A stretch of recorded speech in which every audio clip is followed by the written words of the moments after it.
अस्सलाम वालेकुम जी, मैं हूं मोइन खान और आज बिनते फातिमा विज़िट कर रहा था मैं। चूँकि आप सब जानते हैं रमज़ान की ऑलमोस्ट शुरुआत है।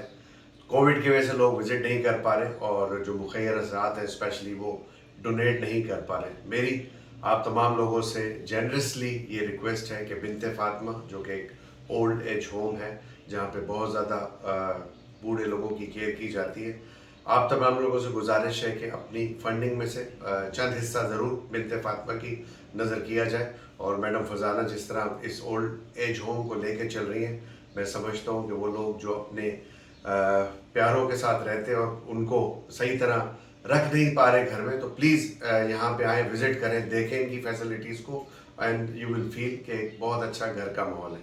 सो अगेन मेरी रिक्वेस्ट है आप तमाम लोगों से, प्लीज़ रमज़ान की शुरुआत है, आप लोगों की ज़कात, आप लोगों के जितने भी फंड्स हैं ऐसे जो आप डोनेट करना चाहते हैं, and this is the right platform Binte Fatima. So please pay generously और इनके फ़ंड में जो है इनके अकाउंट में आप ज़रूर कुछ ना कुछ पेश करें। Thank you. जज़ाकल्लाह जज़ाकल्लाह।